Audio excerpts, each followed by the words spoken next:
पहलगाम आतंकी हमले का बदला लेने के लिए ऑपरेशन सिंदूर चलाया गया और फिर एयर स्ट्राइक कर पाकिस्तान में मौजूद आतंकी ठिकानों को उड़ाने के साथ साथ 100 से ज्यादा आतंकियों का सफाया कर डाला। एयर स्ट्राइक और आतंकियों के मारे जाने से बौखलाया पाकिस्तान सीज फायर का उल्लंघन करते हुए एलओसी पर फायरिंग करने लगा। लगातार बॉर्डर पर रह रहे भारतीयों को टारगेट किया जा रहा था।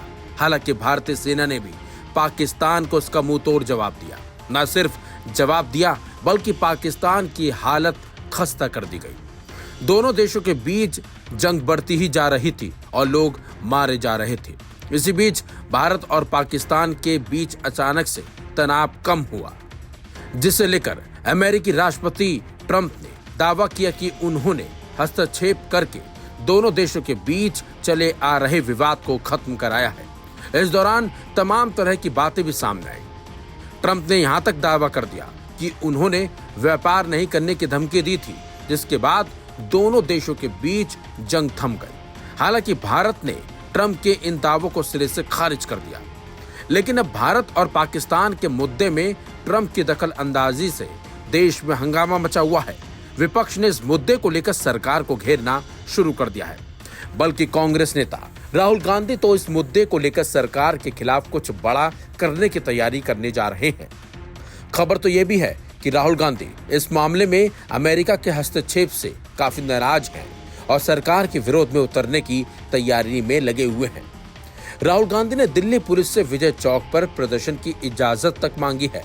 हालांकि दिल्ली पुलिस ने अभी तक उन्हें प्रदर्शन करने की इजाजत नहीं दी है। दरअसल कांग्रेस ने सोमवार को प्रधानमंत्री नरेंद्र मोदी पर अमेरिकी राष्ट्रपति डोनाल्ड ट्रंप के उस दावे का जवाब नहीं देने के लिए निशाना साधा, जिसमें उन्होंने पहलगाम आतंकी हमले के बाद भारत और पाकिस्तान के बीच सैन्य गतिरोध को समाप्त करने के लिए मध्यस्थ की भूमिका निभाने की बात कही थी।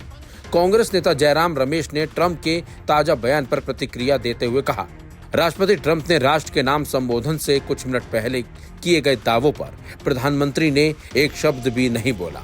क्या भारत ने अमेरिका की मध्यस्थता स्वीकार कर ली है? क्या भारत पाकिस्तान के साथ किसी तटस्थ स्थान पर बातचीत करने के लिए सहमत हो गया है?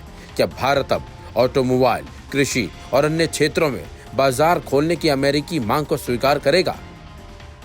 वहीं कांग्रेस नेता पवन खेड़ा ने भी इस मुद्दे को लेकर कहा था कि भारतीय संस्कृति में सिंदूर से सौदेबाजी नहीं की जाती। सरकार आधिकारिक रूप से अमेरिका को जवाब क्यों नहीं दे रही है? भारत की संस्कृति में सिंदूर के साथ कभी सौदा संभव नहीं है। डोनाल्ड ट्रंप ने कहा कि ट्रेड, व्यापार को हथियार बना के उन्होंने हमसे ऑपरेशन सिंदूर रुकवाया। हम उम्मीद करते थे कि प्रधानमंत्री अपने वक्तव्य में इसका करारा और त्वरित जवाब देंगे, वो नहीं हुआ। ये भी बहुत हैरानी की बात है। कल अमेरिकी राष्ट्रपति ने एक्स पर पोस्ट किया कि वो कश्मीर में मध्यस्थता करेंगे। यह स्वीकार्य नहीं हो सकता किसी भी भारतवासी को। पिछली कई सरकारों ने, उसमें भाजपा की सरकारें भी रही हैं, ये उन्होंने सुनिश्चित किया है कि कश्मीर एक बायलैटरल मुद्दा है, उसका अंतर्राष्ट्रीयकरण संभव नहीं है। उसको भी हमने कोई चुनौती आधिकारिक तौर पे नहीं दी, प्रधानमंत्री ने कोई उत्तर नहीं दिया। यह भी हैरान करने वाली बात है। परसों सीज फायर की घोषणा डोनाल्ड ट्रंप ने एक्स के माध्यम से दी। हम हैरान हैं कि यह कैसे हो सकता है, यह संभव ही नहीं हो सकता। पाकिस्तान और भारत का हाइफनेशन जो पिछली सरकारों ने कभी नहीं होने दिया, कोई तुलना हो ही नहीं सकती भारत और पाकिस्तान की, उसका हाइफनेशन डोनाल्ड ट्रंप ने किया और उसको किसी ने आधिकारिक रूप से कोई चुनौती नहीं दी। यह भी हम जानना चाहते थे।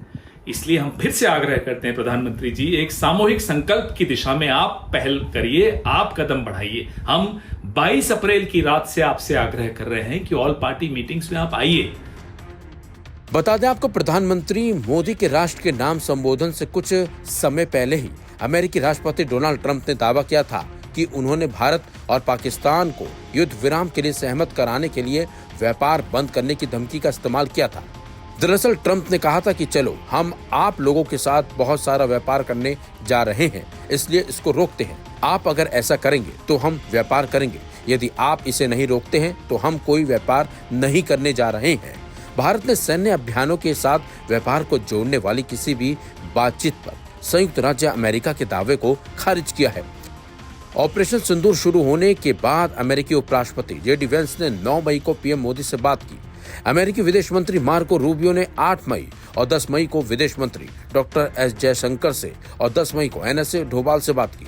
इनमें से किसी भी चर्चा में व्यापार का कोई संदर्भ नहीं था, लेकिन जिस तरीके से अमेरिका की इसमें दखल अंदाजी हुई है उससे कहीं न कहीं कांग्रेस खफा है और इसी के चलते अब सरकार के खिलाफ कांग्रेस ने मोर्चा खोलने का प्लान तैयार कर लिया है।